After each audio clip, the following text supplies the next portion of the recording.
La Sociedad Española de Radiodifusión presenta... Ser... ¡Aquí va la radio! Podcast. Siempre.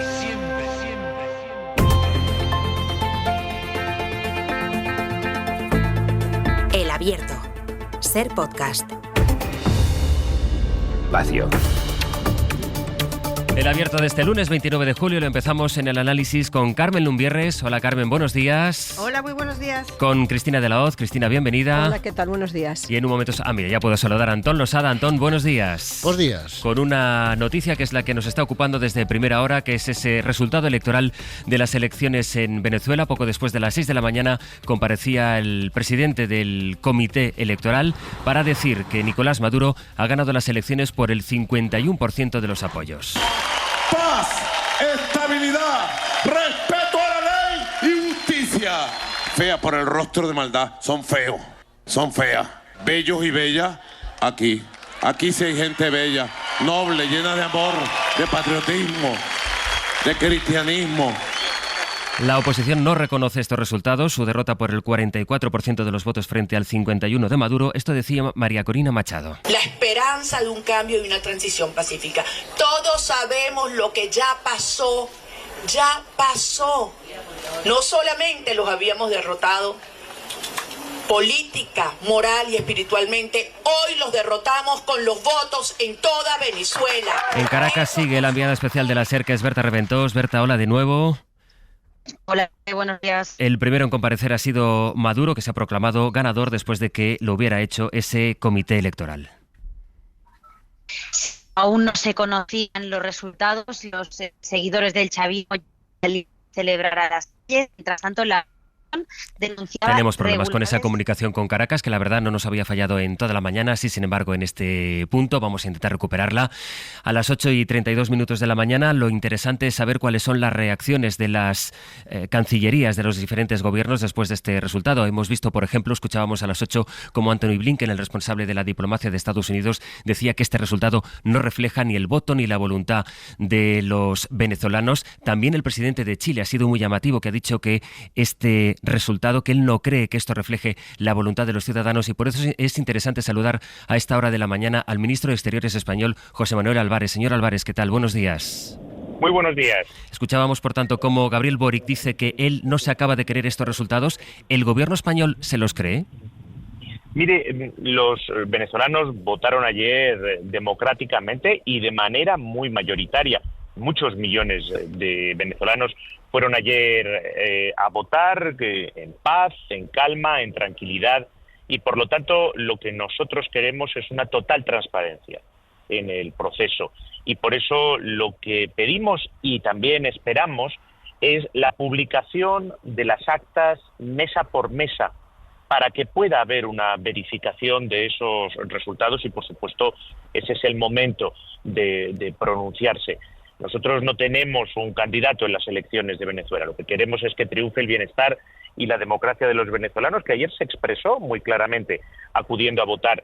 Y estamos en contacto con los principales países hermanos de la región, también con el alto representante, intercambiando, por supuesto, información y opiniones. Yo creo que en estos momentos la clave es esa publicación de los datos mesa por mesa, para que puedan ser verificables. Eso es lo que nosotros queremos, que haya una transparencia total para que se puedan certificar esos datos. Por el momento tenemos unas cifras en bruto que se han dado y que, como ve, pues hay una división de opiniones. Esa es lo que nosotros en estos momentos solicitamos. Por tanto, ministro, hasta que no se conozcan esos datos, esas actas mesa por mesa, España, y entiendo que tampoco la Unión Europea, no van a reconocer a Nicolás Maduro como ganador de estas elecciones.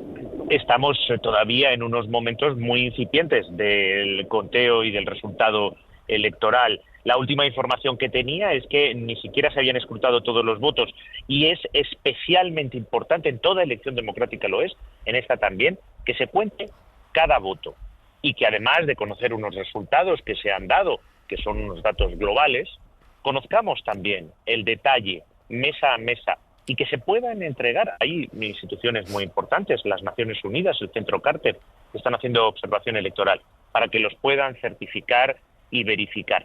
y entre tanto lo que estamos es en contacto, intercambiamos opiniones, intercambiamos las informaciones que tenemos pues con nuestros principales países hermanos de la región y también con el alto representante y los socios europeos. A lo largo del día, por supuesto, yo espero que vayamos teniendo una información más completa, más detallada, más verificada. Lo que queremos es que todo se desarrolle con la misma calma, con la misma tranquilidad, con el mismo sentido democrático con el que ayer acudieron los venezolanos a votar y pudieron votar en total libertad. También aquí en España, por cierto, donde hubo varios colegios electorales. Cuando usted espera a que se conozca ese acta mesa por mesa, es porque tienen las sospechas de que el proceso no ha tenido todas las garantías. Lo digo porque lo habitual es que cuando sale una autoridad electoral de un país a decir quién ha ganado las elecciones o incluso alguno de sus candidatos se proclama vencedor, lo normal en las cancillerías es reaccionar con una felicitación o no. En todo caso, se suele dar por hecho el resultado. En este caso, sin embargo, tanto España como la Unión Europea, por lo que usted nos cuenta, van a esperar. ¿Es porque sospechan que el proceso no ha tenido las garantías democráticas suficientes, ministro? La oposición exige todavía un mayor detalle de los resultados electorales. Conocemos unas cifras globales. Es importante que todo el mundo pueda tener acceso mesa por mesa a los datos detallados, verificarlos. Tenemos que esperar también a la explicación final de la Comisión Nacional Electoral, esperar también a los informes de los observadores internacionales, el Centro Carter, las Naciones Unidas. Es unas garantías mínimas y de lo más normal. La información que se ha conocido son unos datos globales y por lo tanto nosotros esperamos a que todo el mundo tenga acceso de manera transparente y se sienta cómodo con los resultados que se van dando, y para ello yo creo que lo mejor es en todo momento la transparencia. Nicolás Maduro ha hablado de un hackeo a su organismo electoral, no ha dado más detalle. ¿Tiene usted alguna noticia? No tengo información al respecto, ninguna. No conocía, digamos, ningún detalle al respecto, más allá de digamos, esa declaración. Déjame preguntarle cuál es su análisis político. ¿A qué escenario puede verse abocado Venezuela en los próximos días? Digo, a qué escenario por el cual trabaja España, y es porque se mantenga la calma, la tranquilidad, el sentido democrático que ayer prevaleció durante toda la jornada electoral. Por eso va a trabajar España, por eso estamos hablando con nuestros países hermanos de la región y con el alto representante. Ese es lo que nos guía y nos va a guiar en todo momento. Lo relevante en este caso, ministro, por lo menos en las horas que son, es saber qué va a pasar ahora en Venezuela, pero déjeme preguntarle por un episodio que ocurrió este fin de semana cuando una delegación de parlamentarios del Partido Popular fue a Caracas. Fueron expulsados por el gobierno de Venezuela porque no tenían autorización y el Partido Popular acusa al gobierno de haberse puesto del lado de Nicolás Maduro. Le quería preguntar por este episodio.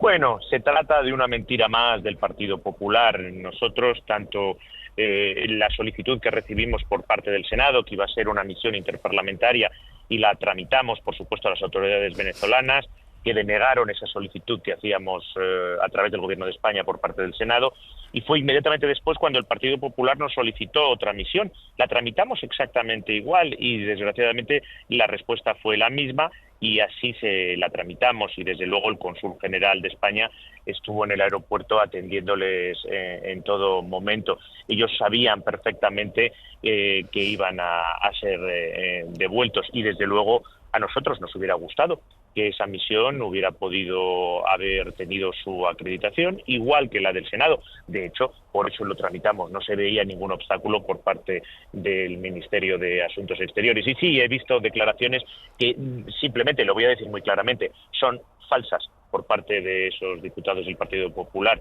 El resto de los grupos políticos, al conocer que no tenían la certificación para poder ir a esa misión de observación electoral, desistieron. Ellos decidieron seguir adelante. José Manuel Álvarez, ministro de Exteriores, gracias por esta valoración casi de urgencia del escenario político que se abre a partir de ahora en Venezuela. Un saludo, gracias y buenos días. Muy buenos días a ustedes. Podemos ahora sí regresar con Berta Reventós, nuestra enviada especial en Caracas. Berta, sigues por ahí, ¿verdad? Sí, sigo por aquí, ahora sí. Te preguntaba, Berta, por la primera reacción de Nicolás Maduro, pocos minutos después de que la autoridad electoral proclamara ese 51% de los votos a su candidatura. Sí, Maduro ha salido enseguida a celebrar la victoria con unos seguidores que ya venían celebrando esa victoria de forma anticipada. Cuando aún no se conocían los resultados, la oposición ya denunciaba irregularidades en el acceso a las actas electorales y la tensión ha ido en aumento cuando el Consejo Nacional Electoral ha paralizado el recuento. Durante varias horas no se ha conocido ningún dato de escrutinio. Ahí es cuando Maduro ha dicho que ha habido un hackeo masivo al sistema de transmisión, que ya saben quién lo ha ordenado y que la cuestión está en manos de la justicia. Ha dicho Maduro que querían impedir que el pueblo tuviera sus resultados oficiales para poder alegar fraude. Y poco después, el propio CNE ha anunciado los resultados de ese 51% para Maduro y el 44% para González. La pregunta, Berta, es ¿qué va a hacer ahora la oposición, la candidatura de Edmundo González?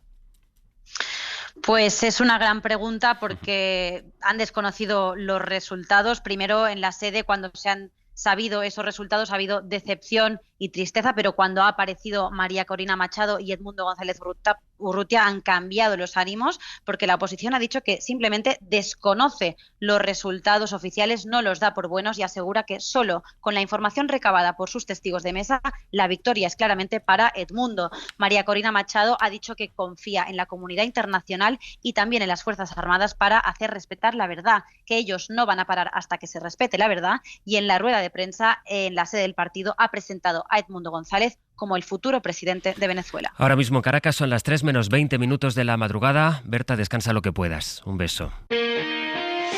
Hoy por hoy noticias. Ser Podcast. Canarias, de una mañana de mucha información que vamos a tratar de ir organizando y analizando a partir no solo de las impresiones que nos trasladaba en directo desde Caracas nuestra enviada especial, sino también de esta primera reacción que engarza un poco con engarza del todo con la reacción de la Unión Europea, porque también hay un tuit de Josep Borrell diciendo que la Unión Europea espera que se publiquen las actas mesa a mesa. De momento, Antón, ante el escenario que tenemos, que se nos ha ido dibujando esta mañana con esa comparecencia a las 6 de la autoridad electoral y luego los discursos tanto de Maduro como de María Corina Machado, ¿cuál es tu primera impresión esta mañana? Bueno, mi primera impresión es que si gente mucho más informada que nosotros, como el ministro de Asuntos Exteriores del Gobierno de España, pide que se espere a que tengamos resultados más detallados y a que hablen los organismos internacionales como la Comisión Carter, que están verificando los resultados y el proceso, pues yo creo que lo prudente sería y es seguir los consejos del ministro de Asuntos Exteriores y esperar a que haya resultados. Lo que hemos oído no es nada tranquilizador, ¿no? La locución de Maduro no es nada tranquilizadora, eso de que solo los guapos están con él y de que los demás, los que no están con él, son feos y no son patriotas y no son cristianos, pues no parece el discurso propio de alguien que gana un proceso democrático y se presenta como el presidente de todos, que es lo que se suele hacer, por lo menos es lo normal, pero tampoco la invocación a la comunidad internacional y sobre todo a las Fuerzas Armadas de la lideresa de la oposición, pues tranquiliza mucho más, ¿no? Yo creo que más allá de los resultados, que insisto, no tenemos información. Y si hasta el presidente de Chile dice que hay que esperar, pues lo mejor es esperar. Yo creo que el problema de Venezuela va más allá del resultado puntual de esta elección, es un problema de legitimidad.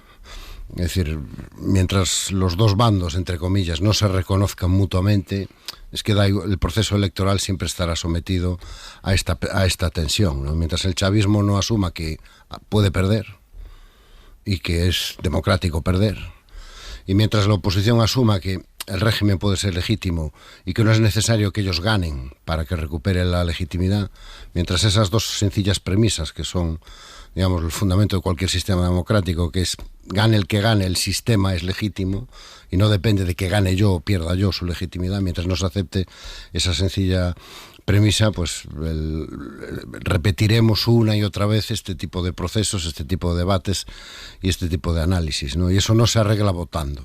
O sea, la recuperación de la legitimidad de un sistema, la votación es el resultado final de un proceso de construcción política que en este momento nadie en Venezuela parece estar capacitado o siquiera dispuesto a liderar y sacar adelante, ¿no? Cristina.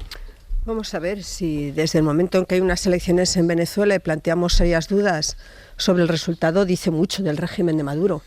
Yo parto de la base de que, aunque es verdad que hay que esperar y la prudencia indica que vamos a ver qué pasa con las actas y qué pasa con los observadores internacionales, ya solo el hecho de que digamos hay que esperar a ver si es verdad lo que nos ha dicho el gobierno, ¿no? y el organismo que ha dado a conocer los resultados, dice mucho de la falta de fiabilidad de un régimen como el de Maduro, que yo le niego la capacidad al régimen de Maduro de convocar unas elecciones con garantías democráticas. ¿Por qué? Porque es el régimen de Maduro y no la oposición la que persigue, encarcela y inhabilita a la oposición. María Corina Machado está inhabilitada por el régimen de Maduro, por eso acabaron eligiendo al candidato Edmundo González. Cierra los medios de comunicación críticos, no existe la división de poderes en Venezuela, todo esto lo hace el régimen de Maduro. En esas condiciones los procesos no son procesos democráticos. Se va a las elecciones con las cartas marcadas. Y luego el recuento de votos tiene enormes sombras de sospecha, porque incluso aunque se vaya a ver acta por acta, yo tengo serias dudas de que las actas no estén manipuladas. Ese es el problema. El problema es que estamos hablando de un régimen político que ha derivado en una especie de dictadura, ha acabado hasta en la Corte Penal Internacional y que no tiene la capacidad de organizar unas elecciones que tengan un mínimo de fiabilidad y de garantías democráticas. Y por eso, aunque esperemos, aunque en final nos digan, bueno, sí, parece que el recuento da el resultado que nos han dicho que ha trascendido, yo seguiré teniendo serias dudas sobre la limpieza del proceso. Hay algo además en lo que veníamos hablando en los días previos a las elecciones, y es que por primera vez las encuestas situaban, que bueno, las encuestas lo sabemos que tampoco son la tabla de la ley, ¿no? Es decir, las encuestas pueden equivocarse o no, pero es verdad que se había generado y que incluso había cierta preocupación en el régimen de Nicolás Maduro, en los funcionarios de su gobierno, en la medida en que apuntaban los sondeos que esta vez podía darse esa victoria de la oposición. Dejadme saludar, voy contigo, Carmen, pero nos está escuchando la investigadora del CIDOB para América Latina, Ana Ayuso, con quien quiero completar también este análisis. Señora Ayuso, ¿qué tal? Buenos días. Buenos días. ¿Qué balance hace del resultado? Y sobre todo, ahora lo estábamos comentando, después de varios días en que los sondeos apuntaban que quizá podía perder la candidatura de Nicolás Maduro, finalmente esa victoria del 51% frente al 44%. ¿Cuál es su lectura del resultado electoral? Bueno, la lectura es que todavía no tenemos todas las actas, ¿no? Ha habido bastantes denuncias de irregularidades por parte de muchos sectores, no solo de la oposición, sino de sectores también, pues más de la academia, ¿no? Que han hecho seguimiento. El Observatorio Electoral Venezolano también desplegó observadores y también ha remitido pues bastantes irregularidades, y no tenemos, digamos, todavía informes de los únicos que tienen, digamos, la capacidad de hacerlo, ¿no? Que son la Fundación Carter, que son los que realmente tienen acceso a la información, parece ser, pero ellos no lo van a dar hasta el martes. Entonces todo esto genera una situación pues de un poco inestabilidad, ¿no? De saber bien cómo reaccionar. De momento, lo que parece es que la oposición ha llamado a la calma, ¿no? Y a que se trate de eso, de clarificar, ¿no? Cuáles han sido realmente los resultados. Es relevante, por tanto, se abre, parece, esta especie de compás de espera, la espera de saber qué reacciones tienen también los gobiernos próximos geográficamente a Nicolás Maduro. ¿Cómo puede aguantar? ¿Hasta qué punto está el grado de paciencia de la sociedad venezolana? También con estas apelaciones a que el ejército va a garantizar la paz. ¿Qué impacto en la sociedad venezolana cree que puede tener este compás de espera que se abre ahora y que su duración es incierta? Bueno, la población venezolana ya ha pasado por muchos momentos pues de esta incertidumbre, ¿no? No olvidemos el tema de Guaidó y todo todo el proceso, ¿no? Que también se estaba pendiente un poco de la reacción del ejército. El ejército de momento parece que va a mantener la calma. No he visto que saliera a hacer ninguna declaración, pero sabemos que ver que Padrino es parte del régimen, ¿no? Es decir, el ejército tiene mucho poder y le va mucho, ¿no? En que se mantenga el gobierno en el poder. Por tanto, es una parte interesada, pero yo también pienso que en ningún caso va a actuar en contra, digamos, de un enfrentamiento directo contra la población, si realmente se llega a producir un cambio en los resultados, ¿no? Entonces, Es un compás de espera en el que todo juega a favor del gobierno. Claro, porque la posición pobre es decir, la que está en posición de debilidad, ¿no? Y dependerá mucho, yo creo que pues sí, de las reacciones internacionales del entorno. O sea, Brasil es muy importante, Colombia es muy importante. Ellos han sido los que han estado presionando porque hubiera unas elecciones mínimamente competitivas y yo creo que no van a salir a decir nada hasta que no tengan garantías de que no ha habido un fraude masivo. Ana Ayuso, investigadora del CIDAP, el Centro de Asuntos Internacionales de Barcelona para América Latina. Muchas gracias por su tiempo. Igualmente. Un saludo. Incorporado ya a estos elementos, Carmen, me faltaba por escucharte a ti. A mí realmente me parece un poco naif pensar que Maduro iba a abandonar el poder sencillamente por haber convocado unas elecciones y decir, mire, sí, me ha ganado la oposición antichavista y como a Corina Machado ya la hemos inhabilitado, acepto que Eduardo González vaya a ser el presidente de Venezuela. Los procesos autocráticos no terminan así. Estoy un poco con lo que decía Antón, hay una ilegitimidad reconocida por las dos partes. Desde luego el gobierno no reconoce de una manera legítima a la oposición, tanto es así que la inhabilita para presentarse a las elecciones, y la oposición evidentemente no reconoce o considera ilegítimo el modelo de Maduro, que es un modelo absolutamente autocrático, como estábamos diciendo ahora, en el que ha coopado o ha cooptado mejor todas las instituciones. La fundamental de ellas en el proceso electoral es el Consejo Electoral, ¿no? Si ya partimos de esa base, es difícil que acepten unos resultados que eran unas encuestas y no sabemos hasta qué punto las encuestas eran intencionadas o dejaban de serlo, ¿no? ¿Quién las promovía? ¿Por quién eran pagadas? Lo sorprendente también es que del mismo tiempo que salen estos resultados, hasta con 2 décimas exactamente, aún con el 80% escrutado, desde el otro lado, desde la oposición, ellos ya dicen que han ganado con un 70% de los votos en contra de un 30% de los votos. O sea, yo creo que se están estableciendo otra vez dos realidades paralelas, muy infladas por las expectativas de la oposición venezolana, tanto dentro del país como fuera, y aquí en España lo hemos visto con esta noche de vigilia electoral que han hecho, que estas expectativas lo que van a fomentar probablemente es mayor crispación en el país, y a mí también me asustan bastante las palabras de la oposición diciendo que van a hacer un llamado al ejército, aunque el candidato de un perfil socialdemócrata ha bajado el tono, ¿no? Porque el candidato, en realidad la candidata es Corina Machado, sí. Y es todo el entorno que hemos conocido de siempre, del entorno opositor venezolano, de una clase alta, una clase de las élites venezolanas que realmente han tenido siempre un cierto rechazo en el pueblo llano, que es de donde se ha nutrido el chavismo, que ha sabido crear una red clientelar muy potente, ¿no? Así que veamos que prudencia, y es muy importante también lo que estaba diciendo la representante del CIDO. Veamos qué hacen los países aliados como Brasil, Colombia o Chile, que van a ser determinantes en la situación final. Hay un tuit en este momento de Alberto Núñez Feijóo, escribe el presidente del PP, como está haciendo la comunidad internacional, exigimos una auditoría del proceso, la entrega de las actas electorales y la aceptación del resultado, defendamos la democracia. Y por ahí van algunas, Bayo, de las reacciones internacionales que comentábamos antes con el ministro Álvarez. Pues es precisamente esa la línea argumental de Josep Borrell, el todavía responsable de la política exterior europea. Es vital asegurar la total transparencia del proceso electoral, incluyendo el conteo detallado de los votos y el acceso a las actas de votación de las mesas electorales. Por lo pronto, 7 países americanos se niegan a reconocer el resultado electoral.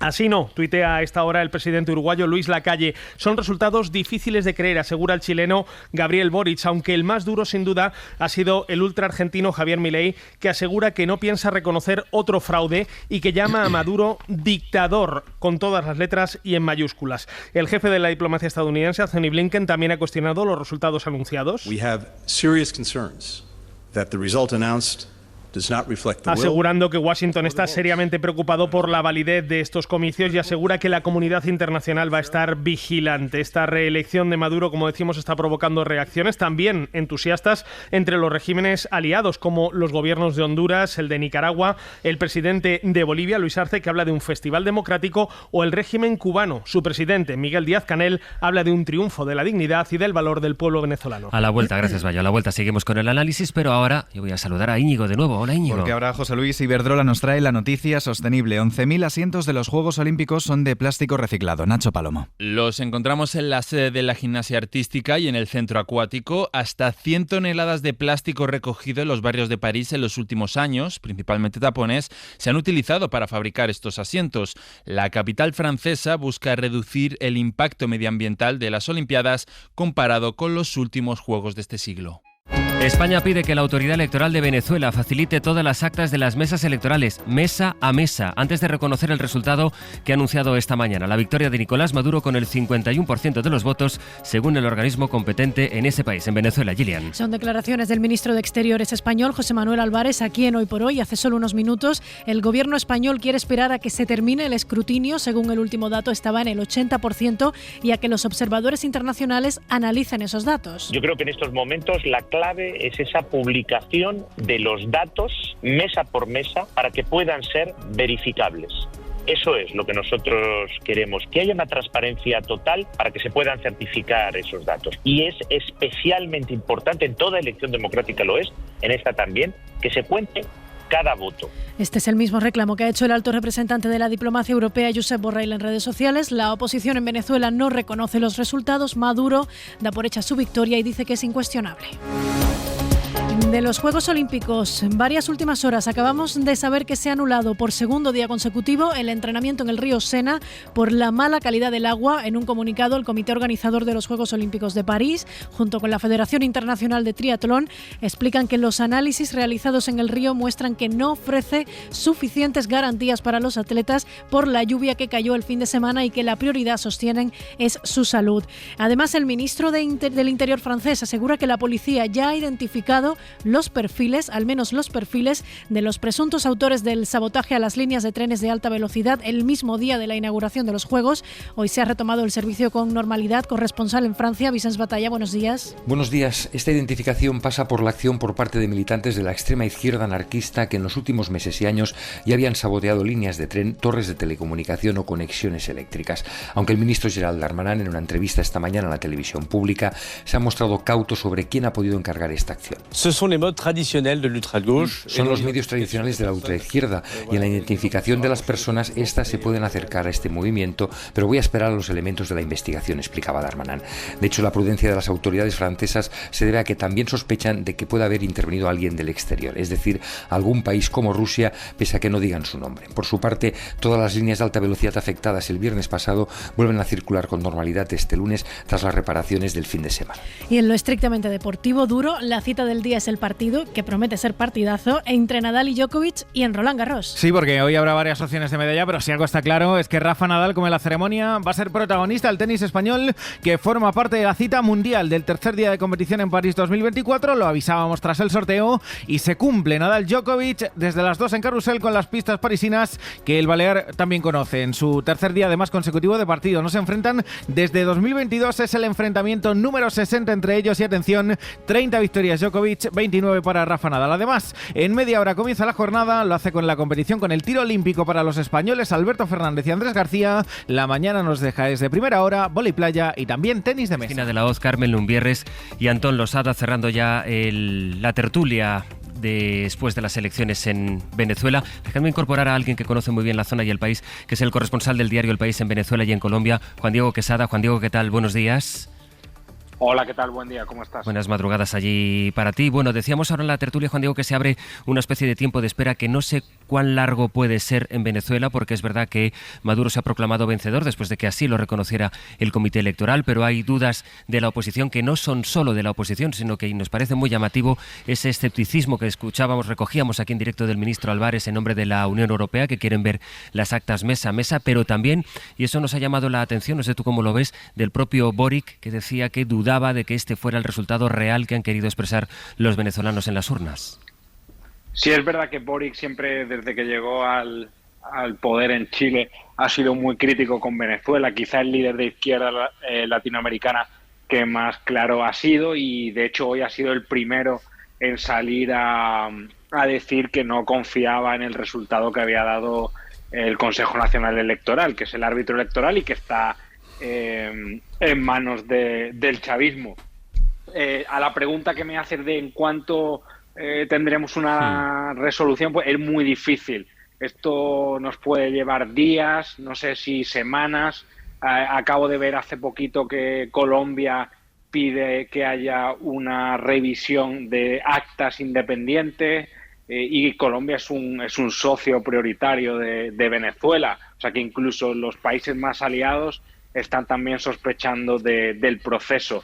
Y yo creo que a medida de que pasen las horas cada vez va a ser una luz mayor de adhesiones a esta auditoría externa de estas elecciones, que lo importante era que hubiese un ganador claro, un ganador que no tuviese una sospecha de fraude. Para eso se hicieron, porque ahora se han celebrado, pero esto para organizarlas y para ponerle fecha llevábamos 1 año y medio o 2 de negociación entre Estados Unidos, la oposición y Venezuela, y la idea era que con este resultado el ganador se iniciase una era de normalidad democrática para el país, ¿no? O sea, como que tuviese el apoyo ciudadano y haya una reconciliación Estado-ciudadanía, pero la sospecha de fraude otra vez acaba con esto y deja a Venezuela en la misma situación de inestabilidad política y de no reconocimiento de Maduro ante los ojos del mundo. ¿Está la sociedad preparada, tal como están las cosas, para sostener, para aguantar este tiempo que no sabemos? Tú mismo nos dices, ¿no?, que es incierto saber cuánto tiempo puede durar esto, es decir, que se esclarezca finalmente o que haya un reconocimiento con esa alocución que hemos escuchado de Maduro, las críticas también de la oposición, de Edmundo González, diciendo que estos resultados no son buenos, las apelaciones que también comentábamos antes al ejército. ¿Es posible que Venezuela aguante sin que se produzca un escenario de mayor desestabilización social? Es difícil porque no sé calcularte el número, el porcentaje en contra del chavismo, pero las movilizaciones de la oposición han sido gigantescas dentro y fuera del país para todos los venezolanos que están en el resto del continente, porque en estos 6-7 años de crisis continuada que ha vivido el chavismo, Venezuela ha perdido 1/4 de su población, 7 millones de ciudadanos. Imagínate que se vaciase 1/4 de España, es un número gigantesco, ¿no? Entonces, toda esta gente descontenta con la gestión chavista ha hecho muchísimo ruido, ha sido un gran movimiento y la situación a ratos parece casi insostenible por las sanciones de Estados Unidos, por la cooptación de todas las instituciones que ha hecho el chavismo y que ha asfixiado la vida política venezolana, pues hace la convivencia realmente difícil. El escrutinio, que es lo que está ahora mismo puesto sobre el foco, pero la campaña, ¿dirías que se han podido producir dentro de, que han sido procesos democráticos, con garantías? No. A ver, es una campaña muy desigual porque el chavismo cuenta con toda la radio, con toda la televisión, con toda la publicidad institucional. La oposición no tiene nada. Caracas está llena de imágenes de Maduro, todo el país también, todo el país hay carteles con su rostro, y la campaña de María Corina y Edmundo ha sido a través de redes sociales y visitando ciudades, pero en estas ciudades, por ejemplo, pues, comandos chavistas o la policía creaba vallas, ponía coches policiales para que no pudieran acceder, entonces los mítines se retrasaban durante horas. Es una campaña totalmente asimétrica. No tiene las garantías democráticas normales.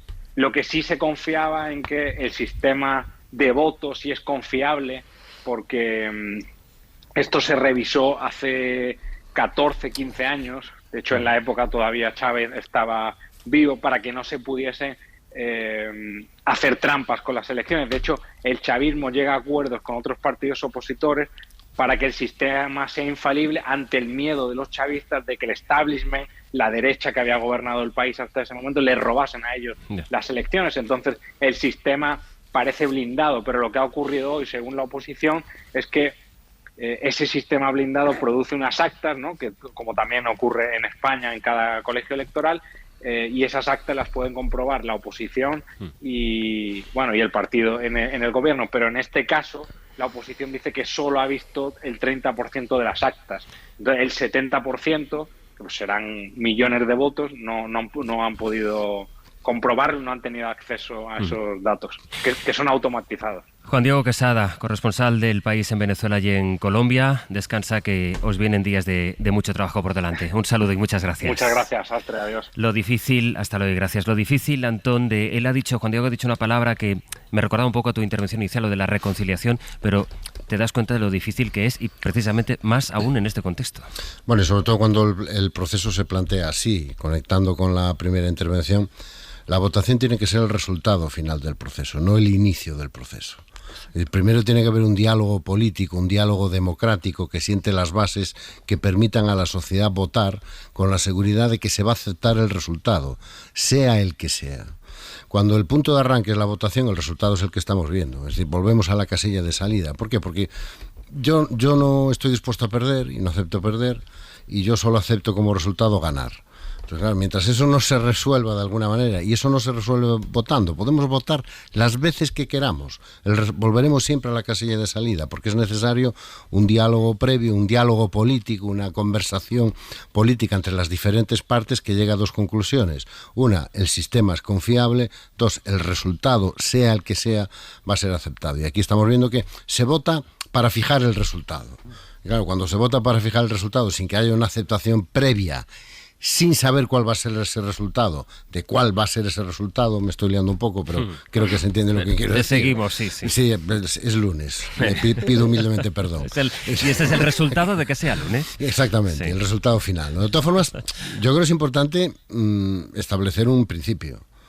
Hay que aceptar el resultado, sea el que sea, porque nos excluyamos la posibilidad de que Maduro haya ganado.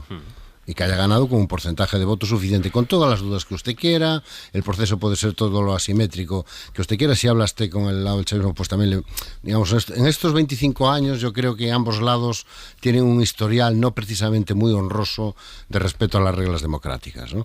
Y de sembrar dudas sobre todo el proceso. Pero la clave aquí es respetar el resultado, sea el que sea. Y no dar por hecho que no, todo lo que no sea que Maduro pierda es ilegítimo, ¿no? Es decir, Venezuela es lo que es, yo creo que cualquiera que haya estado allí lo sabe. El chavismo cuenta con un apoyo popular innegable y unos porcentajes de apoyo popular yo creo que incuestionables, a favor y en contra, y el resultado pues puede haber sido pues que haya ganado o que haya perdido. Carmen, pero hay que aceptarlo. Carmen. Y la situación internacional de o por lo menos de rebajamiento de las sanciones o de levantamiento de las sanciones, que no hacen más que reforzar un sistema que a todas luces no es democrático. Eso ayuda, y la mediación internacional, tanto que se critica si la aparición o no de Zapatero en estas elecciones y de otros tantos líderes internacionales, tienen que trabajar porque el sistema se reforme desde dentro. No hay otra manera de cambiar la situación en Venezuela que sea que desde el propio chavismo acepte como cambios en su transformación, y que esto equivale a que empecemos un proceso democrático desde dentro, como ha ocurrido en tantas transiciones internacionales, incluso la nuestra, aunque se le ha puesto tantas pegas luego 40 años después. Cristina, contigo cierro. Hombre, el problema no es que no se acepte el resultado, sino que no sabemos cuál es el resultado, pero aún dando por hecho que Maduro puede ganar. Es verdad que Maduro puede ganar. Creo que la crónica que ha hecho nuestro compañero Juan Diego es bastante clarividente de cómo han sido las condiciones en las que la oposición ha podido hacer campaña. Una oposición perseguida, inhabilitada, encarcelada, y un larguísimo reguero de cómo se ha ido encarcelando sucesivamente a la oposición sin ningún tipo además de garantías ni judiciales, la ocupación de todas las instituciones, la desaparición prácticamente de toda prensa que pueda ser crítica al régimen.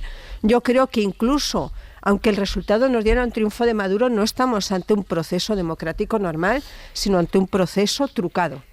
Y yo creo que ese es el problema, y ese es el pecado original. Implícitamente ya no aceptas el resultado. Claro, porque es que además, así es imposible. Antón, si fuera que es verdad que Maduro no tiene ningún problema en ganar unas elecciones, pues no haría todo lo que hace con la oposición si lo tuviera tan fácil. Es decir, sí, claro, es que porque yo parto de la base de que un régimen como el de Maduro no puede organizar unas elecciones democráticas y con las garantías democráticas. Yo creo que ese es el gran problema. No estamos ante una situación inédita. Ya pasó en las anteriores elecciones en las que la comunidad internacional tampoco aceptó el resultado. porque es muy complicado aceptar el resultado de unas elecciones que monta un régimen no democrático que persiga a la oposición. Es que ese es el problema. Una oposición que en su momento apoyó un golpe de Estado contra un régimen democrático. También Chávez fue golpista, claro. También Chávez fue golpista. Y después ganó unas elecciones democráticamente. Sí, pero también, y desde el minuto uno que las ganó se cuestionó la legitimidad de su resultado. También fue un dirigente golpista. O sea, que aquí los golpes, ya sabes que en Hispanoamérica son variados y bueno, yo ese tipo de afirmaciones las no, en fin, pues eso, o sea, te quiero decir que cada uno tiene en su golpes pasado de Estado, y el chavismo también lo tiene. El golpe de Estado en España tiene poco que enseñarle a Latinoamérica. Yo estoy hablando de Hispanoamérica. Yo estaba hablando de Hispanoamérica. Estaba hablando golpes de los de Estado países variados y de todas las direcciones. No estaba hablando, evidentemente no estaba hablando de España, sino que estaba hablando lo único de que digo países es que como Iberoamérica, en la que hay países en los que se les no. Hombre, bueno, eso es una interpretación aviesa que haces de algo que yo no he dicho. Hay países en Hispanoamérica que sí acumulan un historial de golpes de Estado bastante extenso. Pero bueno, no he sido yo la que ha sacado el tema de los golpes de Estado, sino, si nos podemos hablar de golpes de Estado, también Chávez protagonizó uno. Sino que es cierto que este es un régimen que no garantiza la igualdad de condiciones en unas elecciones, que no solo es votar, sino que se garantice la igualdad de condiciones entre todos los contendientes. Y que los perdedores también, esto a mí me parece muy preocupante, llaman al ejército. Quiero decir que es que no solo estamos hablando de si el ejército evidentemente es chavista, es que si el elemento que tiene que decidir quién ha ganado y quién no ha ganado en Venezuela tiene que ser el ejército, que es lo que están pidiendo la otra parte, es una locura. Evidentemente no, meter al ejército por medio siempre es una locura en un proceso. Claro, siempre. Y es que la oposición... En todo caso, el ejército es profundamente chavista, porque además el escalafón del ejército en chavista, Venezuela... No sé por qué lo invoca, pues eso a mí me resulta también muy llamativo, porque los escalafones se han ido también modificando. Si todas las instituciones del Estado están tan tomadas por el chavismo, resulta cuando menos naif escuchar a la lideresa de la oposición reclamar que sea el ejército profundamente chavista el que garantice el triunfo de la oposición. A mí me llama la atención. A mí también. A lo mejor es que no están tan ocupadas las instituciones. Que ya lo pidió Guaidó. Es que estamos repitiendo la historia cíclicamente en cuanto a Venezuela. Por eso hay que romper esta dinámica de alguna manera, porque si no podemos estar así, como decía Antón, pues hasta 2047. En fin, las 9:19 tendremos tiempo a lo largo de la semana, sobre todo cuando vayamos viendo cómo se van poniendo las cosas sobre su sitio. Estamos todavía en las horas, en los minutos posteriores a un recuento cuyo resultado hemos conocido hace poco más de 3 horas. A la vuelta a la política española, porque si la crónica del mundo empieza muy agitada, como comprueban, tampoco se queda corta en cuanto a agitación y asuntos en la agenda la política nacional. A la vuelta nos... Hoy por hoy noticias. Ser Podcast. De una mañana de lunes en la que les decía que hay muchísimos asuntos en la agenda informativa. Saben que mañana el juez Peinado irá al Palacio de la Moncloa, ya hoy mandará a la policía para que instalen sobre todo la cámara con la que quiere grabar esa declaración. Y les decíamos a las 8 la novedad... No te rías, Antón, va hoy la policía, monta el dispositivo y luego no habrá cámaras en Moncloa, ¿no? Y luego mañana acude el juez. Bueno, de no momento... se fía de las cámaras de Moncloa. Quiere tener su propia cámara para grabarlo él y tomar buena nota de lo que ocurra mañana en la Moncloa. De momento, la Fiscalía está en contra de que eso se produzca. Presentó un recurso y, como nos adelantaba ya a las 8 de la mañana Pedro Jiménez, hola Pedro de nuevo, buenos días. ¿Qué tal? Va a volver a presentar otro recurso a la Fiscalía para evitar que se produzca esa declaración. Sí, lo va a presentar este lunes. Es un recurso contra la providencia del pasado 26 de julio en la que el juez sustituto, Carlos del Valle, rechazaba el escrito en el que Sánchez recordaba a Juan Carlos Peinado, que es el instructor de esta causa, que la ley le permite declarar por escrito. Peinado no pudo resolver esta petición porque la semana pasada estaba de permiso. Según ha sabido la SER, el Ministerio Público reprocha a Peinado que aún no haya tramitado los recursos contra la testifical de Pedro Sánchez. La Fiscalía de Madrid mantiene que la diligencia es inútil, que no es pertinente y tampoco necesaria. Insiste en que en cualquier caso la ley habilita al jefe del Ejecutivo a declarar por escrito. El juez, lo decías antes, tiene previsto que Policía y Servicios Informáticos de la Comunidad de Madrid instalen hoy los dispositivos necesarios que permitan grabar el interrogatorio. No te rías, Antón. Este lunes declaran como investigados, porque la causa coge esta semana un fuerte impulso después de que Begoña Gómez se negara a declarar como investigado. Esta semana, este mismo lunes, esta mañana, declaran como investigados invitados, el profesor del máster que dirige la mujer del presidente del gobierno, Carlos Barrabés, y el rector de la Universidad Complutense, que es donde lo imparte, que se llama Joaquín Goyache. Ya veremos mañana qué es lo que ocurre. De momento, hoy esas dos declaraciones al rector y al profesor del máster, a Barrabés. Pedro, nos vas contando. Gracias. Un abrazo. Lo comentamos ahora, pero por poner todos los elementos, por situar todos los elementos, ¿qué es lo que hay? Bueno, pues ocurre por una parte estas declaraciones, las de hoy, y significativamente la de mañana, justo en la semana en la que políticamente tendríamos que ver, no sé si incluso se puede producir esta misma mañana, ese acuerdo o preacuerdo entre el PSC y Esquerra para darle al gobierno la imagen que el gobierno va buscando después de las derrotas parlamentarias de la semana pasada, para asirse un poco a la legislatura y dar cierta imagen de estabilidad, que es que pueda ser Salvador Illa investido presidente de Cataluña. ¿Qué ocurre? Que eso, salga lo que salga hoy, si es hoy cuando salga ese acuerdo adelante, lo tendrá que votar la militancia de Esquerra, que está muy dividida, y ya ha dicho Puigdemont, que para eso convocó el acto el sábado muy cerquita de la frontera con España, que él va a intentar boicotearlo de todas. De manera que estamos a 5 minutos, Laura Pons, Barcelona, buenos días. Hola, ¿qué tal? Buen día. De que empiece una ejecutiva de Esquerra que puede ser determinante en este proceso.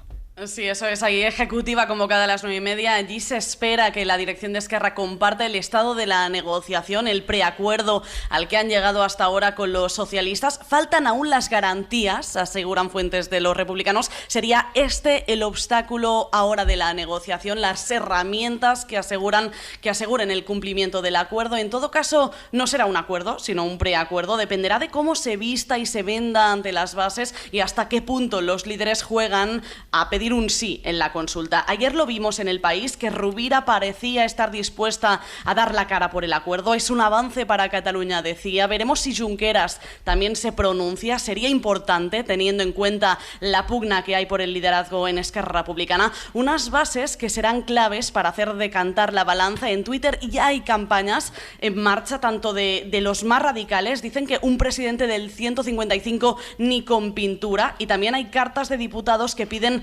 votar con argumentos, con la cabeza fría y no con emociones, una militancia, recordemos, molesta por todo el caldo de cultivo de las últimas semanas. Este será el primer paso, la votación, si es que hay acuerdo, y si las bases avalan el acuerdo, se convocaría un pleno de investidura para la semana que viene, un pleno que Puigdemont intentará reventar con su vuelta, intentará intimidar a los republicanos acusándoles de investir a un candidato español, hará de agente desestabilizador. Fuentes de Junts dicen que se trabaja para que pueda llegar al Parlamento. Será una vuelta clandestina, aseguran, para que Rull tenga que anular el pleno cuando Puigdemont sea detenido. Aquí hay debate porque el presidente del Parlamento dice que Puigdemont no puede ser detenido en la Cámara catalana, que hay un protocolo de 2017 que lo impide. Sin embargo, desde los Mossos dicen que este protocolo no es válido y que si hay una orden de detención, su obligación es detenerle. Mossos d'Esquadra, que por cierto, Sastre, recordemos, están en manos de un gobierno republicano. Este escenario dejaría en una posición de debilidad a los republicanos, que tendrían que votar a Illa el mismo día que detienen a Puigdemont, una imagen que no gustará al independentismo. Los republicanos, sin embargo, aseguran que se trata de un reto táctico que sabrían afrontar. Bueno, ellos dando por hecho que la detención sería en el Parlamento, hasta el Parlamento, bueno, hay que preguntarse cómo va a llegar, si es que llega, porque tampoco es la primera vez que Puigdemont dice sí voy a ir, y luego, por lo que sea, resulta que se lo piensa 2 veces y no se presenta. Laura, de lo que dé de esta ejecutiva de Esquerra, si es que saliera noticia, vamos hablando a lo largo de la mañana. Perfecto, hasta ahora. Estos son los dos elementos que hay ahora mismo en el tablero político, que no tienen nada que ver uno con otro y, sin embargo, cómo disociarlos. De hecho, el gobierno está en esta semana en la que va a cerrar el curso político, teniendo en cuenta los dos elementos. Por una parte, la declaración de Sánchez ante el juez Peinado, y por otra parte, cómo acaba este proceso en Barcelona. Guillermo Lerma, hola de nuevo. Hola de nuevo, Sastre. Es la imagen política que está buscando el gobierno para este cierre de temporada, que se produzca la investidura de Illa.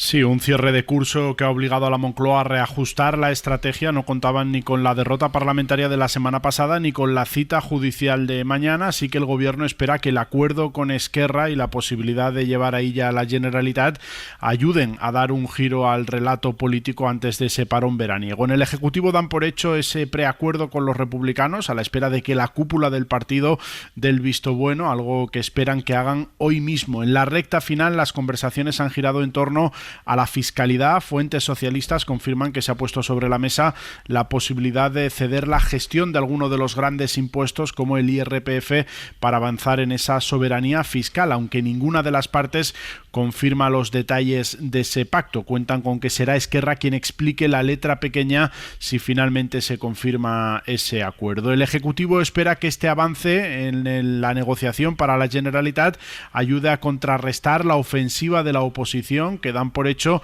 usará esa citación de mañana para cargar contra el presidente del gobierno. Asumen en la Moncloa que no hay margen para evitar ni la testifical ni la grabación de las imágenes que pretende el juez y que dan por hecho serán usadas por PP y Vox como elemento de desgaste. Hay cierta incertidumbre en Ferraz ante esa cita y sobre todo ante lo imprevisible de los próximos pasos que pueda dar Peinado en el partido y en el gabinete. No descartan incluso que el magistrado intente imputar al presidente del gobierno, para lo que tendría que elevar exposición razonada al Supremo. Sería una locura, dicen esas fuentes, que sin embargo no se atreven a pronosticar ni a descartar nada, dicen, viendo el historial del juez Juan Carlos Peinado. En el gobierno, por tanto, no descartan ese escenario, una posible maniobra del juez en este caso. Él no podría, pero sí elevar la cuestión para acabar imputando, o por lo menos intentarlo, al presidente del Ejecutivo. Gracias, Guille.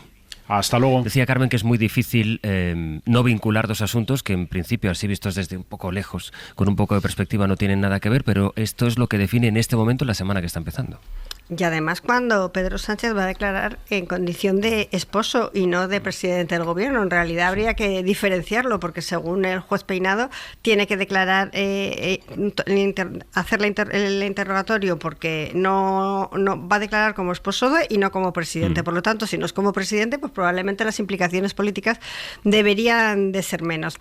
A mí la verdad es que es muy paradójico, además, que sea los servicios de la Comunidad de Madrid quien tengan que ir a poner las cámaras y los servicios informáticos para ir a grabar la declaración del presidente Sánchez, que a mí no me sorprendería tampoco que terminara siendo investigado, porque lo que está intentando tratar el juez es alargar todo lo posible la instrucción para seguir haciendo fotos de telediario, ¿no? Es salir en la condena de telediario que se decía, y me parece que el procedimiento es tan chusco que creo que se les está volviendo incluso en contra de ellos. O sea, que lo que en un principio podía ser beneficioso para aquellos que políticamente quieren ver o tener el discurso de un presidente investigado, está siendo tan torpe la instrucción del juez Peinado que se le va a venir en contra.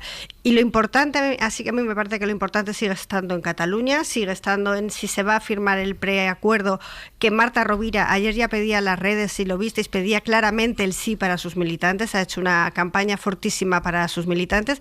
¿Y qué va a hacer Puigdemont ya en su trayectoria final política cuando vea que si lo que se consigue en la negociación entre Esquerra Republicana y el PSC es gestionar y recaudar todo el IRPF, no solo el 50%, con lo que tiene de simbólico o de emblemático para el independentismo catalán justo esto, porque uno de los objetivos simbólicos durante el 2017 era la Plaza Letamendi, donde está la delegación de la Agencia Tributaria, o de la Policía Nacional en la Vía Layetana, tiene un significado muy importante para los republicanos, lo que ellos llaman la caja, no solo la llave de la caja, sino la llave de Letamendi, que es la plaza, ¿no? Veremos cómo llega el preacuerdo. Yo también creo que va a ser en torno a la gestión del IRPF, y veremos qué pasa en las urnas. Yo creo que toda la élite de Esquerra Republicana va a echar el resto para que el preacuerdo sea un acuerdo final. De estos dos asuntos, por secuenciarlos en la medida de lo posible, Antonio, empecemos, si te parece, por la instrucción de Peinado.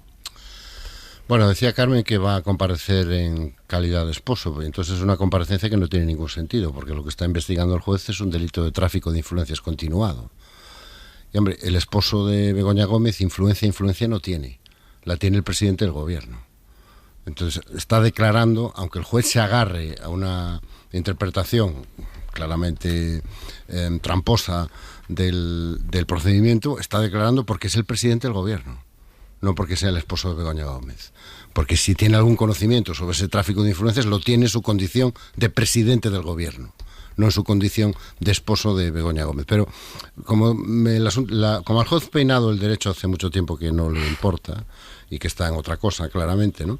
Pues nada, felicitar que le salga muy bien este raid que tiene presentado, que tiene planeado mañana en el Palacio de la Moncloa. Yo creo que él sabe que corre contra el reloj, y el reloj lo marca la Audiencia de Madrid, que ya le corrigió una vez de una manera bastante contundente y creo que le volverá a corregir con más contundencia todavía. El problema es que seguramente cuando lo haga ya será perfectamente inútil, ¿no? Pero yo creo que en las actuaciones del juez Peinado hay que empezar a manejar un concepto que se llama prevaricación, o por lo menos la sospecha de prevaricación. Y para que la gente sepa lo que es la prevaricación, sobre todo cuando lo ejerce una autoridad, es dictar una resolución manifiestamente injusta, siendo consciente de que es una resolución manifiestamente injusta. Y yo creo que acabaremos, no hablando de los delitos cometidos o los presuntos delitos cometidos por Begoña Gómez y su esposo / presidente del gobierno, sino de los presuntos delitos que puede estar cometiendo en este momento el juez Peinado, que también le da todo un poco igual, porque ya sabemos que están en el final de una carrera judicial no excepcionalmente brillante, ¿no? Yo, si fuera la oposición, tendría mucho cuidado a la hora de tratar de sacar rédito político de una jugada de altísimo riesgo, que para el juez Peinado no tiene ningún riesgo, insisto, porque ser juez en España es una garantía para hacer este tipo de cosas sin pagar absolutamente ningún tipo de coste, pero sí puede tener un coste político para la oposición, porque se está llevando a unos niveles de absurdo jurídico y de absurdo, como diría Mariano Rajoy, contra el sentido común, que es el más común de los sentidos, que solo puede volverse contra quien la utilice, ¿no? Yo dudo mucho que el Peinado eleve una imputación al Tribunal Supremo. ¿El juez Peinado te refieres? Sí, el juez Peinado eleve una imputación al Supremo, porque eso sería perder el control de la causa. Y ya hemos visto que, aunque debería haberlo cedido, se resiste ferozmente a cederla, ¿no? El segundo asunto, a ver, decías antes, estamos en el final del curso político. Bueno, yo quiero expresar una protesta porque los cursos políticos no se acaban así. Dímelo a mí. Claro, deberíamos estar todos, bueno, pues metiendo las pelotas hinchables, ¿no? Y los bañadores y yéndonos tranquilamente de vacaciones, y tiene pinta de que aquí de vacaciones no se va a ir. Pero espérame, Antonio, como vamos a meternos en Cataluña, voy a parar aquí y de la instrucción y del caso Begoña Gómez. Cristina, quiero escucharte. El delito de tráfico de influencias solo se puede provocar, producir, cuando hay un funcionario público de por medio, claro, que en este caso sería el presidente del gobierno, no el ciudadano Pedro Sánchez Castejón, no el esposo Sánchez, no el esposo, ¿no? Sino el presidente. Es decir, tiene que ser el tráfico de influencias. Yo no puedo cometer un delito de tráfico de influencias, no soy funcionaria pública, no puedo hacer desde un supuesto puesto de funcionaria pública del que no soy ningún tipo de delito. Entonces, siempre está vinculado a un servidor público, a un funcionario. Luego, el tema de que tenga condición de investigado, vamos a ver, dependerá del Supremo, no de Peinado. Es verdad que Peinado puede elevar la petición al Supremo, pero bueno, a mí me cuesta mucho pensar que el presidente del gobierno acabase siendo investigado, que era la antigua imputación, por esta cuestión. No sé en qué puede quedar, no sé cuál es la estrategia que va a seguir mañana Pedro Sánchez, no sé, él tiene el derecho a no declarar porque estamos hablando de su mujer, y entonces uno tiene el derecho a no declarar en contra de su cónyuge. Y no sé cuál va a ser la estrategia, porque a mí me sorprendió mucho que cuando fue por segunda vez la esposa del presidente del gobierno, Begoña Gómez, a Plaza de Castilla, en general dábamos todos los periodistas por hecho de que iba a declarar, porque su abogado incluso había dicho que ella quería declarar, y finalmente se acogió a su derecho a no hacerlo. Y fue toda una sorpresa. Entonces no sé qué tiene pensado hacer el presidente del gobierno mañana con este tema, si va a seguir a lo mejor las recomendaciones del abogado de Begoña Gómez o no, y si declarará o no.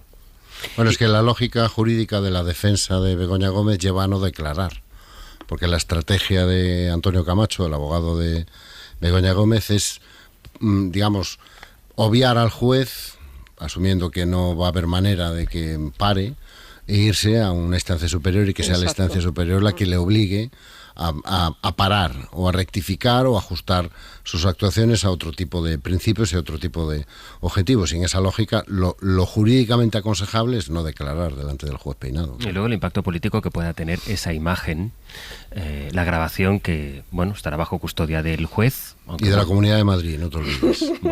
de los servicios informáticos de la Comunidad de Madrid, que son la última esperanza del Estado de Derecho en España. Bueno, no digo que son los gobiernos autonómicos los que ponen los medios técnicos en la justicia.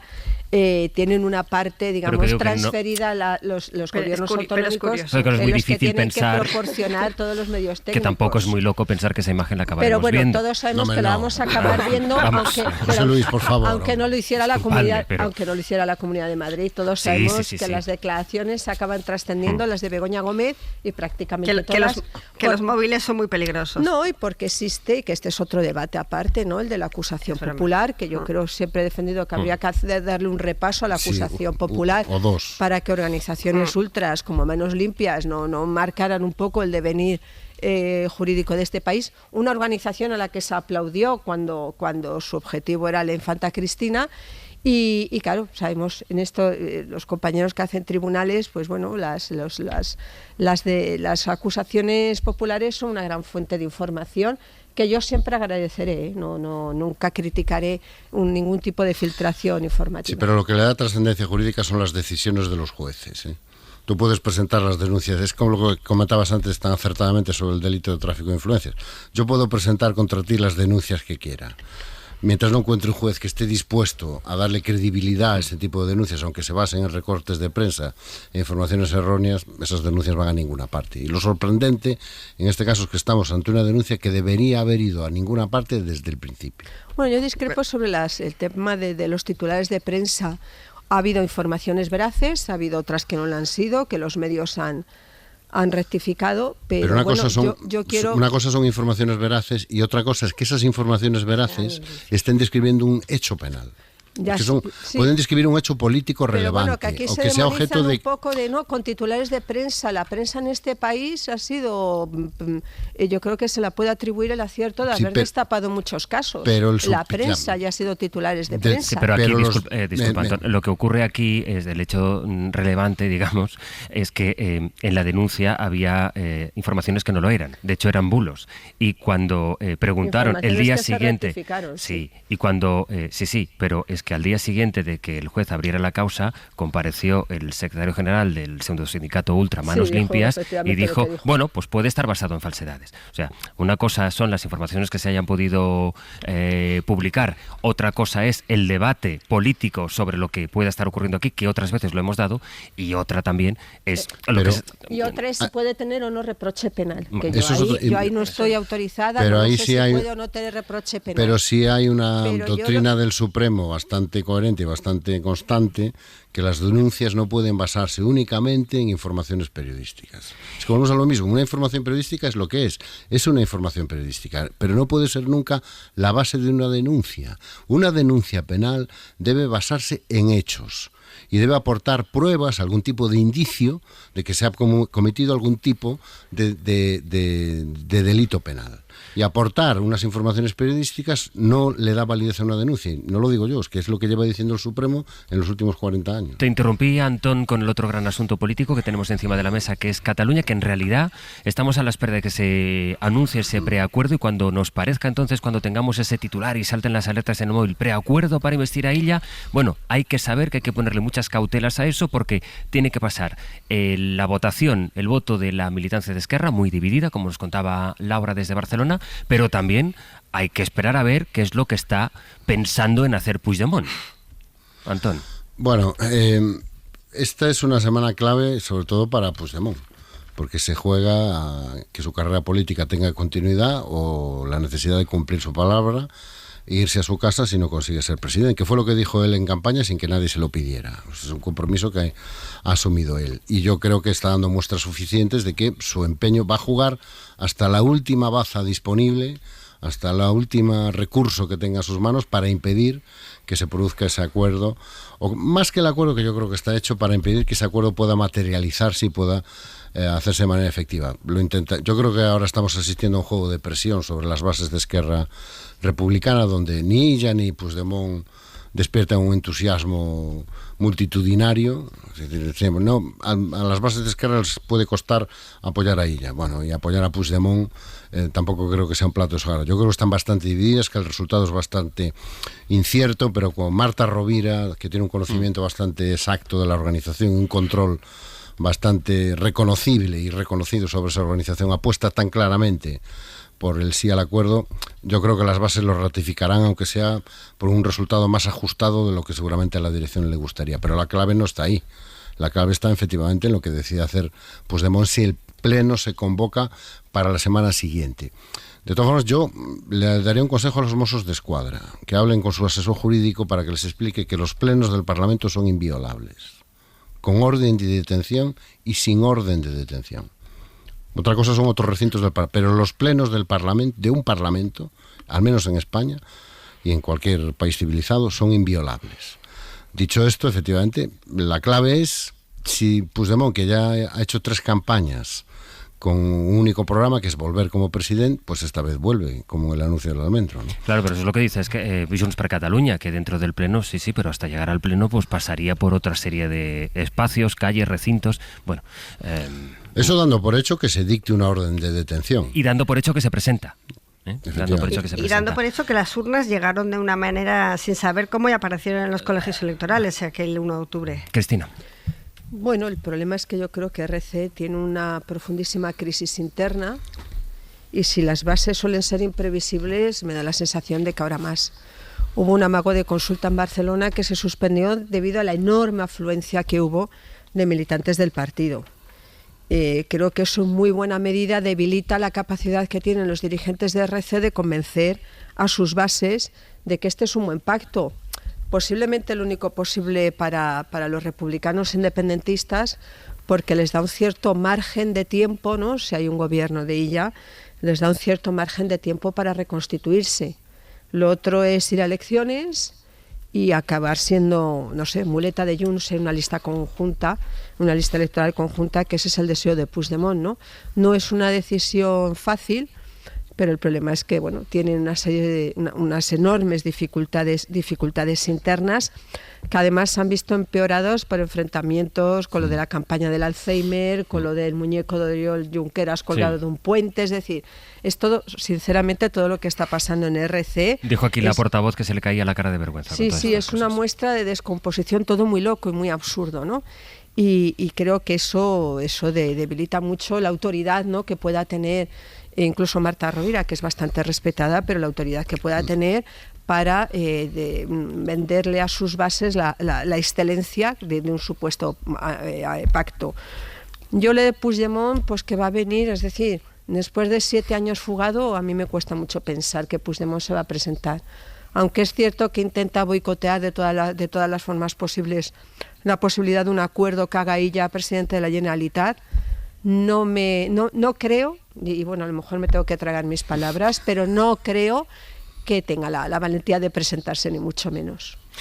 Bueno, pues iremos viendo, sobre todo de momento, lo que ha conseguido a partir de ese meeting que dio el sábado, situarse en el centro del escenario. Ya venía, la verdad, Junts capitalizando la crónica política en España después de la doble votación que perdió el gobierno la semana pasada por la ley de extranjería y también por la senda de estabilidad. Vamos a irnos a París a saludar a nuestro corresponsal en la capital francesa, porque os quiero preguntar por la ceremonia. No sé si se os hizo muy larga o muy corta la ceremonia. Yo admito que a mí este tipo de ceremonias me suelen aburrir y no las veo.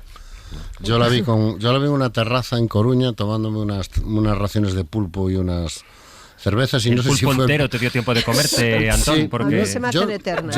Yo no sé si fue la cerveza o el pulpo, pero a mí me gustó. Incluso Celine Dion, que no es precisamente santo de mi devoción, consiguió que me callara durante 3 minutos, lo cual yo creo que tiene bastante mérito, ¿no? ¿Y tú, Carmen, lo viste? Enterita, del principio hasta el final, y fue larga, eso sí que es verdad, se hizo un poco tediosa, pero hubo unos puntos en los puntos en los que te levantaba el ánimo totalmente, en algunas escenas que luego han causado tanto escándalo por ser irreverentes. Por una parte, eso, la verdad es que despertaba la sonrisa a aquellos que no somos muy políticamente correctos, y porque luego había ciertos montajes como María Antonieta decapitada con las casas reales enfrente. Y luego lo que se ha interpretado como la última cena, pero que ha dicho el creador que él no se inspiró en la última cena. No, que sí, y con aunque el se papá hubiera Pitufo, inspirado.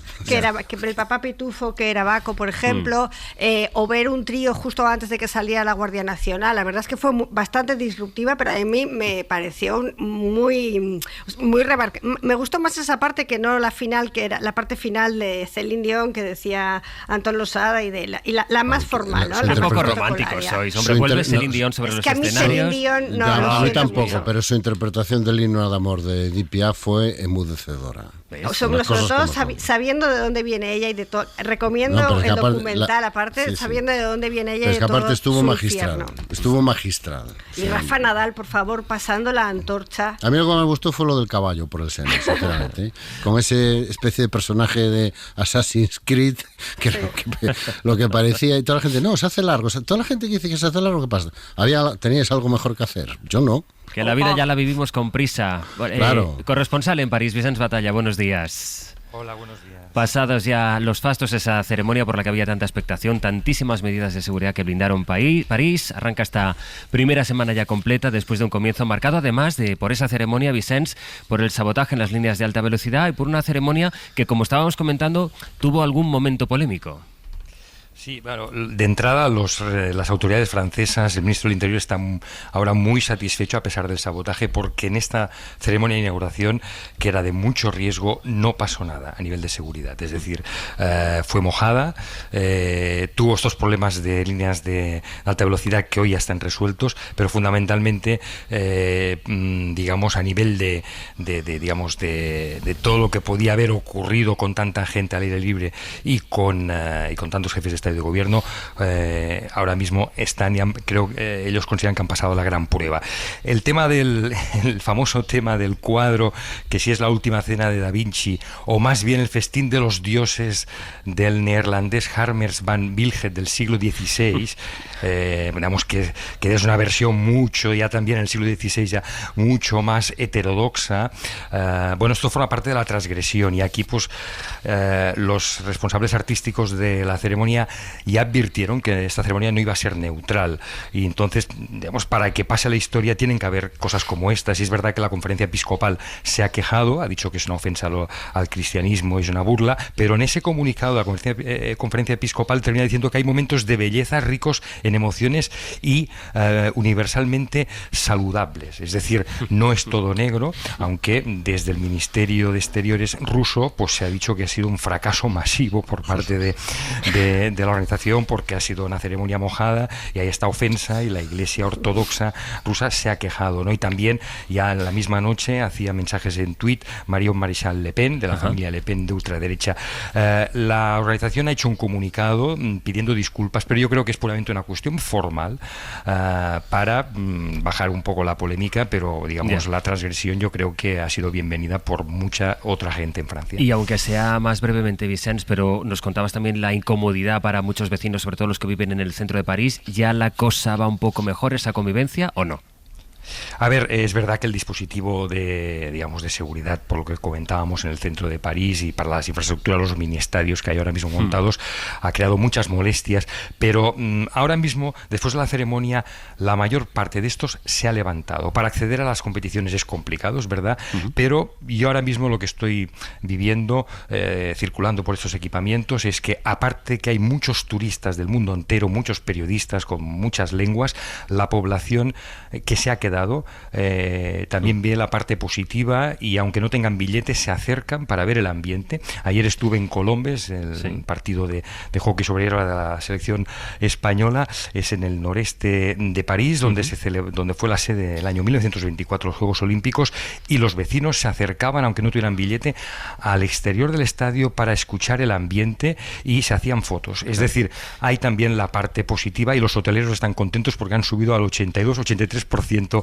la ocupación en sus establecimientos. Si ya estaban caros los precios en París, pues imaginen. Vicenç, te escucho luego, que a las 10 volvemos a conectar contigo. Un abrazo.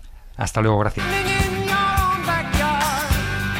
Hola Sergio Castro, buenos días. Hola, muy buenas. A partir de ahora otros contenidos en el magazine. A partir de ahora otros contenidos vamos con Ángeles Caballero en el carrete, vamos a vivir por dentro unos Juegos Olímpicos. Este tema va a dar mucho de sí, ¿eh? Estamos contando cómo le va a España, los primeros resultados, ya tenemos una medalla ahí de bronce. Sí, en judo. Vamos a por las 32, ¿no? Que nos dijeron de augurio. Vamos al menos. A ver. Al menos, bueno. Pero lo que le vamos a contar esta mañana es con nuestra jefa de deportes, con Laura Martínez, también con Dani Garrido, cómo son los Juegos Olímpicos para una delegación de profesionales de la comunicación. Lo que nos interesa. Eso es, cómo va uno a un deporte, cómo se enfrenta a un deporte del que sabe en principio más bien poco. Bueno, cómo se hace toda esa infraestructura, nos lo van a contar de allí con una cosa muy bonita que es saber Vicent Batalla, nuestro corresponsal, que también va a tener un papel y un papel no menor en los Juegos. Sí, va a narrar el deporte por excelencia. Sí, no, vamos a dejarlo así. Vamos a cebarlo. Ahí lo vamos a dejar. Vamos a cebarlo. Después en el 900, 100, 800 queremos su colaboración. Vamos en Gajes del Oficio a hablar de historias divertidas, extravagantes, diferentes en el mundo de la abogacía.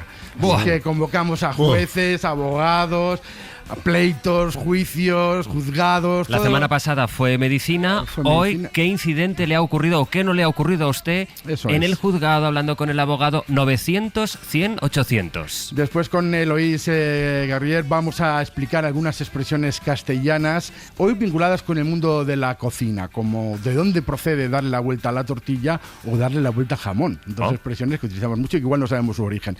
Tenemos metabolistas con Adrián Castillo y Aitor Biribay. Hoy vamos a ver cuántos miles de millones de latidos nos acompañan a lo largo de una buena vida.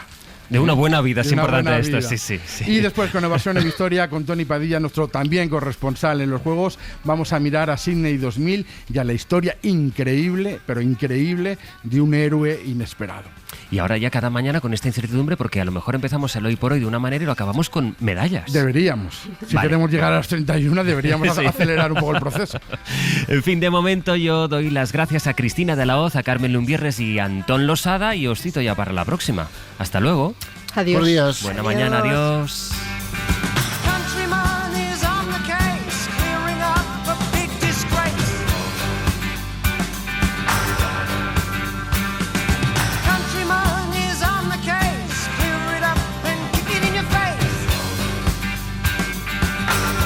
Para no perderte ningún episodio, síguenos en la aplicación o la web de la SER, Podium Podcast o tu plataforma de audio favorita.